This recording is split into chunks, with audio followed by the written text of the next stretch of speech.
Alejandro se ha nutrido del espíritu de su padre y de su madre. Del uno, el valor del guerrero rey conquistador. De la otra, la fascinación por lo místico. El linaje de Alejandro le ha predispuesto a volverse una leyenda. Descendiente de Heracles y de Aquiles. No podía esperarse menos. Tanto es así que a temprana edad siente que tras las constantes conquistas de su padre se quedará sin campos de batalla para demostrar su valía de guerrero. Entretanto, el rey no la tiene tan fácil como él piensa. Filipo lucha ferozmente con su espada, tratando de hacer frente al arma más sofisticada de todas, empleada por Demóstenes, la única capaz de desatar el infierno en la tierra y a la vez poner fin definitivo a cualquier guerra secular. Esta es la palabra. ¿Quién ganará? ¿El orador o el guerrero? Acompáñanos a escuchar cómo se desarrolla este conflicto.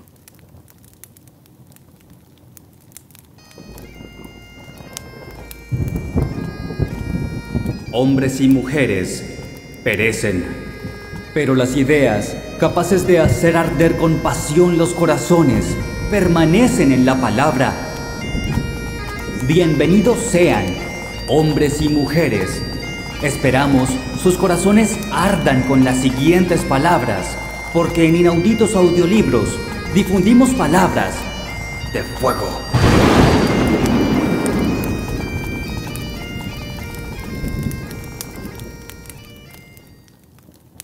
Alejandro cumplía 7 años y su tío, el rey de Epiro, 12, cuando Filipo atacó la ciudad de Olinto y a la alianza calcídica, que controlaban la gran península en forma de tridente. Los atenienses, aliados de la ciudad, trataron de negociar, pero no le encontraron muy predispuesto a ello. Filipo respondió: «U os vais de aquí, o me voy yo de Macedonia», lo que no dejaba mucho margen de maniobra. El general Antípatro intentó que se tuvieran en cuenta también otros aspectos del problema, y tan pronto como los invitados de Atenas hubieron salido, furibundos, de la sala del consejo, observó: «Esto favorecerá a tus enemigos en Atenas, especialmente a Demóstenes.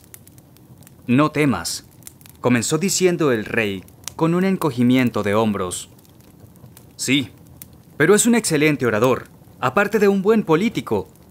El único que ha comprendido tu estrategia. Ha observado que ya no empleas tropas mercenarias, sino que has formado un ejército macedonio, compacto y motivado, y has hecho de él el pilar de tu trono. Él considera que esta realización hace de ti el enemigo más peligroso. Un contrincante inteligente debe ser tenido en cuenta». Filipo no supo qué replicar. Por el momento, se limitó a decir: «Haz que algún amigo nuestro de la ciudad no le pierda de vista. Quiero saber todo lo que diga de mí». «Así lo haré, señor», replicó Antípatro. Y enseguida alertó a sus informadores en Atenas para que le mantuviesen al día de forma rápida sobre los movimientos de Demóstenes. Pero cada vez que le llegaba el texto de un discurso del gran orador, lo pasaba mal. Lo primero que el rey preguntaba era el título. Contra Filipo era normalmente la respuesta. ¿Otra vez?, gritaba montando en cólera. Le revolvía tanto el estómago que, si había comido o cenado, la comida le sentaba fatal. Recorría el despacho arriba y abajo como un león enjaulado, mientras su secretario le leía el texto. De vez en cuando, paraba a este gritando: ¿qué es lo que ha dicho? ¡Repítelo! ¡Repítelo, maldición! El pobre secretario tenía la sensación de haber sido él mismo, por iniciativa propia, quien había proferido aquellas palabras. Lo que más encolerizaba al soberano era la obstinación de Demóstenes al calificar a Macedonia de estado bárbaro y de segundo orden. ¡Bárbaro! ¡Bárbaro!, gritaba tirando al suelo todo cuanto tenía sobre la mesa. ¿Y de segundo orden? Ya le enseñaré yo a ese si es de segundo orden. Debes tener en cuenta, señor, le hacía notar el secretario con intención de calmarle, que, por lo que me consta, las reacciones del pueblo a estas salidas de tono de Demóstenes son más bien tibias. La gente de Atenas está más interesada en saber cómo se resolverán los problemas del latifundio y del reparto de tierras a los campesinos del Ática que en las ambiciones políticas de gran calado de Demóstenes. A los apasionados discursos contra Filipo siguieron otros en favor de Olinto, a fin de convencer al pueblo de que votase ayudas militares para la ciudad asediada, pero tampoco éstas tuvieron resultados apreciables.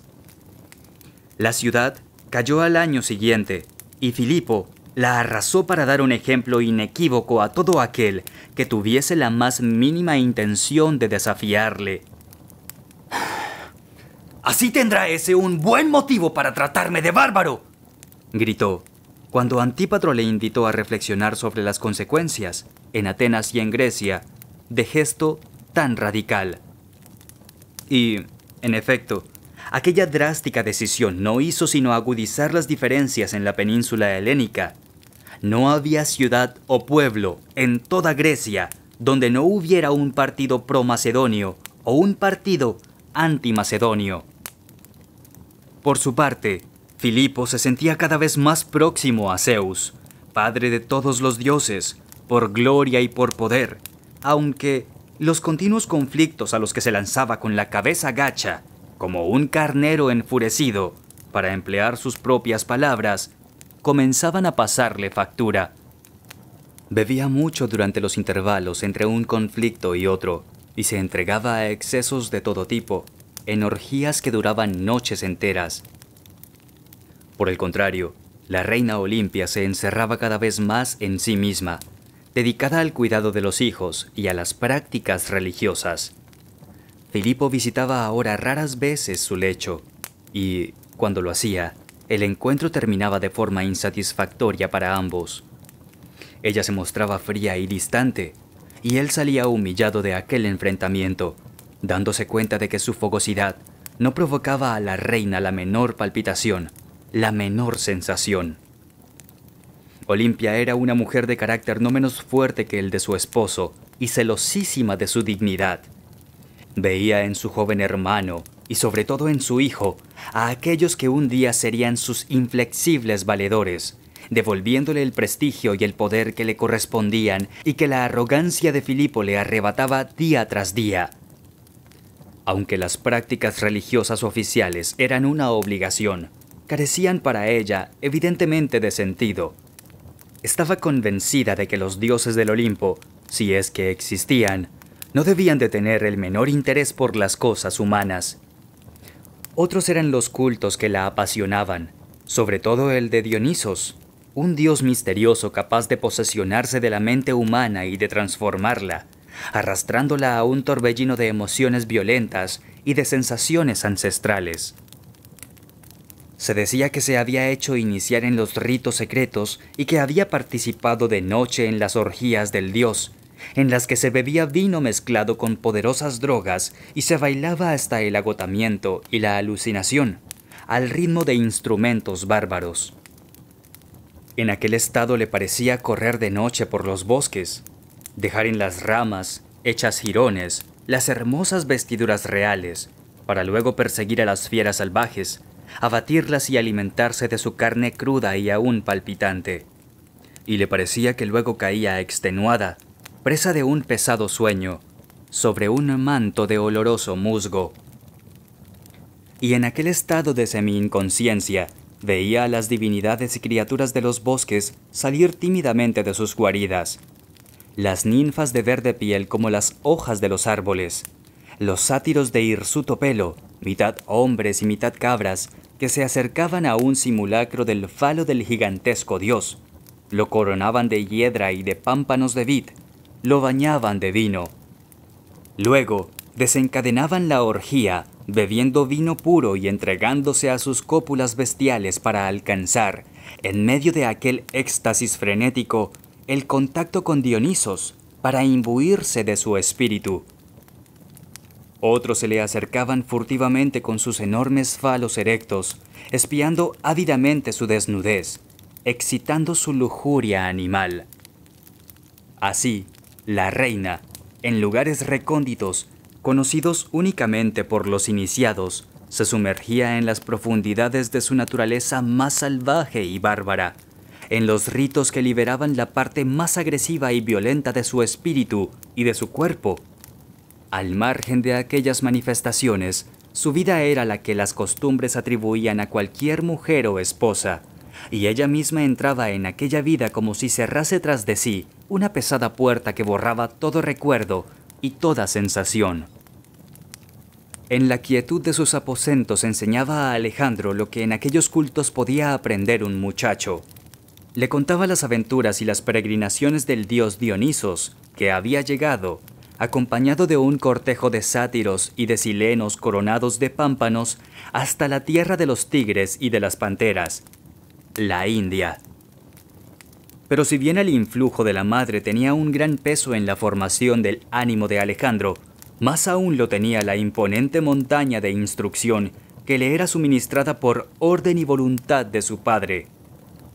Filipo había ordenado a Leónidas, responsable oficial de la educación del muchacho, que organizara su formación sin descuidar nada, y así, a medida que Alejandro progresaba, eran llamados a la corte otros pedagogos, preparadores e instructores.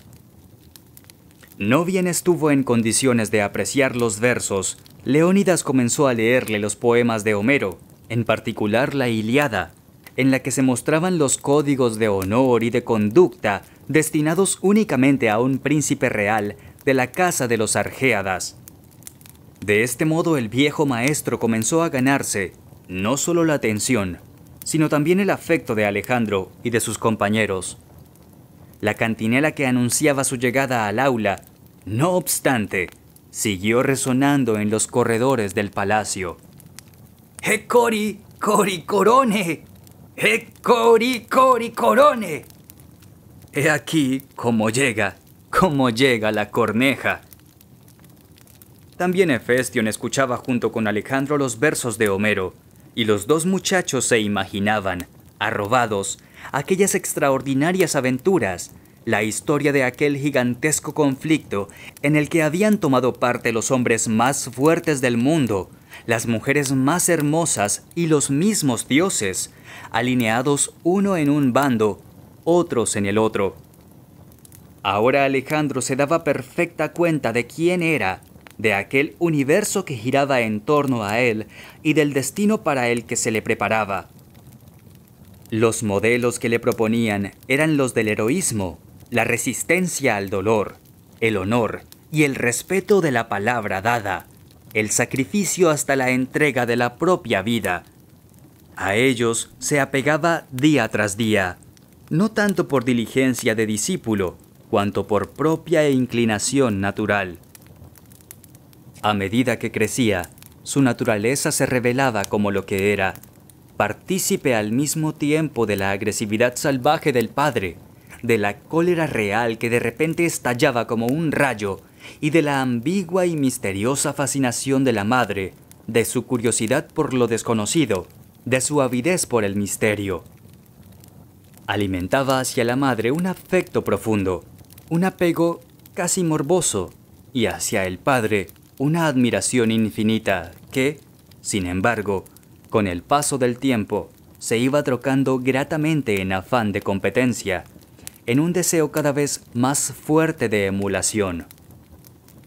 Hasta el punto de que las noticias frecuentes ya entonces de los éxitos de Filipo parecían entristecerle más que alegrarle. Comenzaba a pensar que, si su padre lo conquistaba todo, no le quedaría ya a él tierra alguna en la que demostrar su valor y coraje. Era todavía demasiado joven para darse cuenta de lo grande que era el mundo.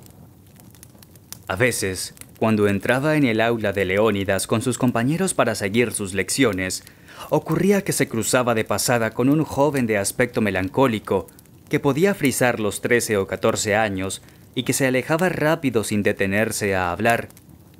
¿Quién es ese chico?, preguntó en una ocasión a su maestro. «Eso no es asunto tuyo», repuso Leónidas y cambió enseguida de conversación.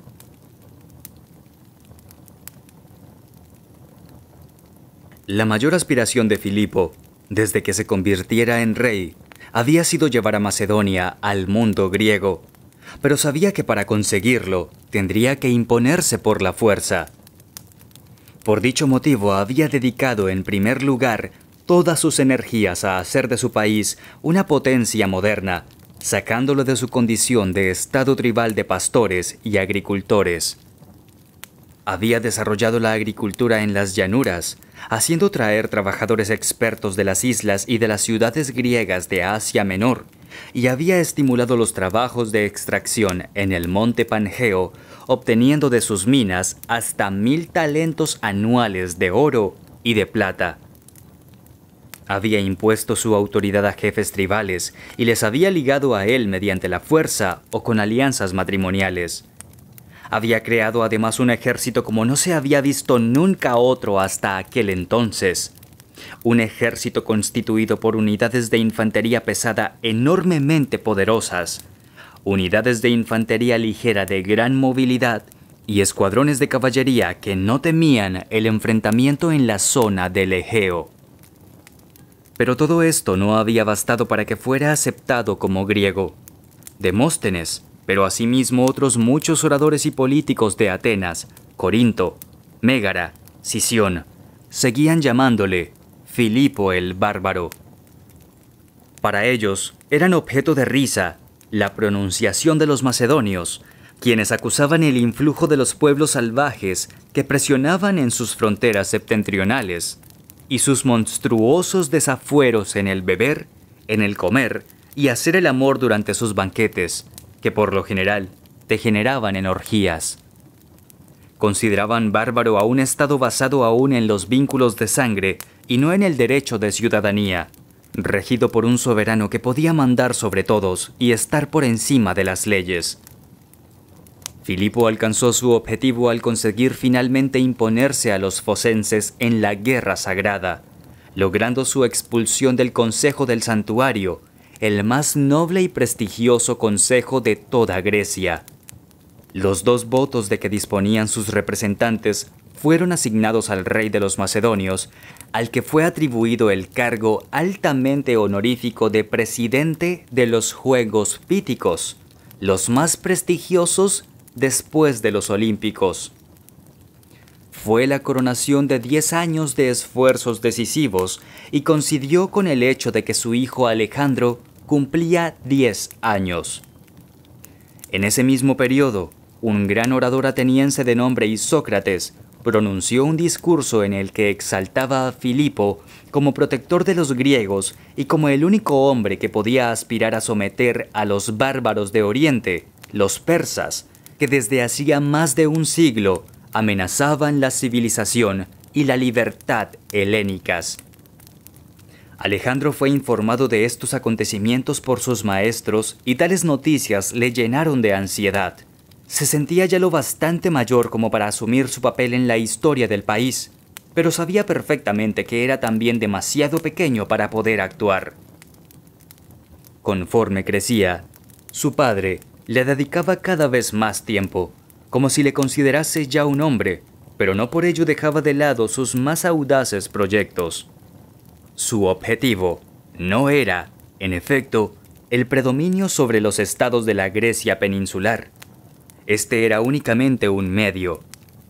Miraba más allá, allende el mar, hacia los infinitos territorios del Asia inferior. A veces, cuando pasaba un periodo de descanso en el palacio de Pela, le llevaba con él después de cenar a la torre más alta y le señalaba el horizonte en dirección a oriente, por donde asomaba la luna de entre las olas del mar. ¿Sabes qué hay allí, Alejandro? Está Asia, papá, respondía él. El país del sol naciente. ¿Y sabes lo grande que es Asia? Mi maestro de geografía, Cratipo, dice que tiene más de 10.000 estadios. Pues está en un error, hijo mío. Asia es 100 veces más grande que eso. Cuando yo combatía a orillas del río Istro, me encontré a un guerrero escita que hablaba el macedonio. Me contó que, allende el río, se extendía una llanura vasta como el mar, y a continuación montañas tan altas como para penetrar los cielos con sus cumbres. Me explicó que habían desiertos tan extensos que se requerían meses para atravesarlos y que, además, había montañas completamente cubiertas de piedras preciosas, lapislázulis, rubíes, cornalinas. Contó que en aquellas llanuras corrían rebaños de miles de caballos ardientes como el fuego, incansables, capaces de correr volando durante días por la extensión infinita. Existen regiones, me dijo, sepultadas por el hielo, oprimidas por una noche que dura la mitad del año, y otras abrasadas por el ardor del sol en cada estación, donde no crece una brizna de hierba, donde todas las serpientes son venenosas y la picadura de un escorpión mata a un hombre en poco rato. Esta es Asia, hijo mío. Alejandro le miró. Vio sus ojos arder de sueños y comprendió qué era lo que ardía en el alma de su padre. Un día, había pasado más de un año de aquella conversación, Filipo entró de repente en su habitación. «Ponte los pantalones tracios y coge una capa de lana burda. Nada de insignias ni de adornos, pues partimos». ¿A dónde vamos? He hecho preparar ya los caballos y los víveres. Estaremos fuera unos días. Quiero que veas una cosa. Alejandro no hizo ninguna otra pregunta. Se vistió tal como se le había pedido. Saludó a su madre asomándose un momento a la entrada de su estancia y bajó a todo correr al patio donde le esperaban una pequeña escolta de caballería real y 2 cabalgaduras. Filipo estaba ya en la silla. Alejandro saltó sobre su caballo negro y salieron al galope por la puerta abierta de par en par. Cabalgaron durante varios días hacia oriente, primero por la costa, luego por el interior, para seguir nuevamente por la costa. Pasaron Ferma, Apolonia y Anfípolis, parándose de noche en pequeñas posadas de campo y comiendo la comida tradicional de Macedonia: asado de cabra, caza, queso curado de oveja y el pan cocido bajo las cenizas. Tras dejar atrás Anfípolis, comenzaron a trepar por un escarpado sendero que se encontraron, casi de improviso, ante un paisaje desolado. La montaña había sido privada de su manto boscoso, y por todas partes veíanse troncos mutilados y raigones carbonizados. El terreno, tan desnudo, mostraba perforaciones en varias de sus partes, y en la entrada de cada cueva se amontonaban enormes cantidades de detritos, como en un gigantesco hormiguero. Comenzaba a caer una fina e insistente lluvia, y los jinetes se cubrieron la cabeza con las capuchas y pusieron los animales a paso de marcha. El sendero principal no tardó en bifurcarse en un laberinto de trincheras por las que se movía una multitud de hombres andrajosos y macilentos, de piel renegrida y rugosa, que cargaban pesadas espuertas llenas de piedras. Más allá, subían al cielo columnas de negro y denso humo, en perezosas volutas, difundiendo por toda la zona una espesa nube que dificultaba la respiración.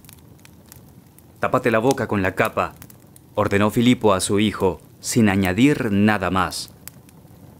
Reinaba por toda la zona un extraño silencio, y ni siquiera se oía el ruido de todos aquellos pies, amortiguado como estaba por el denso barrizal en el que la lluvia había transformado el polvo. Alejandro miraba a su alrededor espantado. Así se había imaginado que sería el Hades, el reino de los muertos, y le vinieron a la mente en aquel momento los versos de Homero. Allí están el pueblo y la ciudad de los cimerios, entre nieblas y nubes, sin que jamás el sol resplandeciente los ilumine con sus rayos, ni cuando sube al cielo estrellado, ni cuando vuelve del cielo a la tierra, pues una nube perniciosa se extiende sobre los míseros mortales. Luego, De golpe, el silencio se vio roto por un ruido sordo y acompasado, como si el puño de un cíclope se abatiese con monstruosa potencia sobre las atormentadas laderas del monte. Alejandro espoleó con los talones a su caballo porque quería saber el origen de aquel estruendo que ahora hacía temblar la tierra como el trueno. Después que hubo bordeado una prominencia rocosa, vio dónde terminaban todos los senderos. Había una máquina gigantesca, una especie de torre hecha de grandes travesaños que llevaba en lo alto una polea. Una soga sostenía una tela metálica colosal, y por el otro lado, la soga estaba retorcida sobre una árgana que era maniobrada por cientos de aquellos desdichados, que la hacían girar enrollando la soga en torno al tambor, de modo que la red se alzaba en el interior de la torre de madera. Cuando alcanzaba la parte superior, uno de los vigilantes soltaba la clavija del freno, liberando el tambor, que rodaba en sentido contrario, arrastrado por el peso de la red que caía al suelo, haciendo pedazos las piedras arrojadas de continuo por las espuertas transportadas a hombros, montaña arriba. Los hombres recogían el mineral fragmentado, llenaban otras espuertas con él y se lo llevaban a otros senderos hasta una explanada, donde otros lo pulverizaban en los morteros a fin de lavarlo a continuación en el agua de un torrente que era canalizada por medio de una serie de rápidos y trampas, separando las pequeñas pepitas y el polvo de oro que contenían. «Estas son las minas del Pangeo», explicó Filipo. «Con este oro he armado y he equipado a nuestro ejército. He construido nuestros palacios. He erigido el poderío de Macedonia». ¿Por qué me has traído aquí?», preguntó Alejandro profundamente turbado. Mientras hablaba, uno de los porteadores se desplomó casi debajo mismo de las patas de su caballo. Un vigilante se aseguró de si estaba muerto o no. Luego, hizo una señal a dos desventurados que depositaron en tierra las espuertas, le cogieron por los pies y se lo llevaron a rastras. «¿Por qué me has traído aquí?», preguntó de nuevo Alejandro. Filipo se dio cuenta de que el cielo plúmbeo se reflejaba en su mirada sombría. «No has visto aún lo peor», respondió. «¿Estás dispuesto a descender bajo tierra?». «No le temo a nada», afirmó el muchacho. «Entonces, sígueme». El rey se apeó del caballo y se acercó a la entrada de una de las minas. El vigilante que había venido a su encuentro empuñando el látigo se detuvo estupefacto al reconocer en su pecho la estrella de oro de los Argéadas.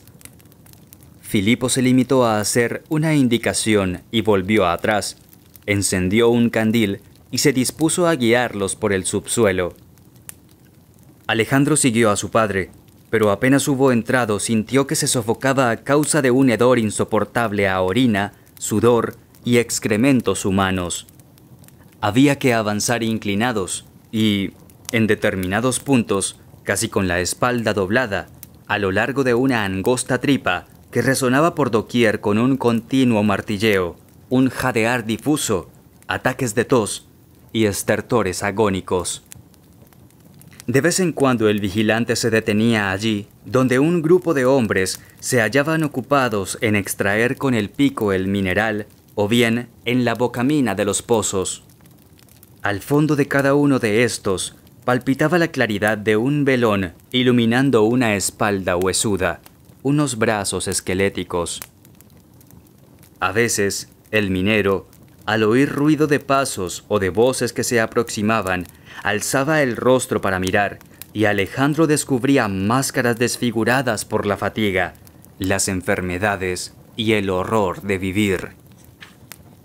Más adelante, al fondo de uno de aquellos pozos, vieron un cadáver. «Muchos se suicidan», explicó el vigilante. «Se lanzan sobre el pico o se traspasan con el cincel». Filipo se volvió para observar a Alejandro. Estaba mudo y en apariencia impasible, pero sobre sus ojos había caído una mortal oscuridad. Salieron por la parte opuesta del monte a través de un estrecho agujero y encontraron los caballos y la escolta esperándoles. Alejandro miró a su padre. ¿Cuál fue su delito?, preguntó. Su rostro estaba pálido como la cera. Ninguno, repuso el rey, salvo haber nacido.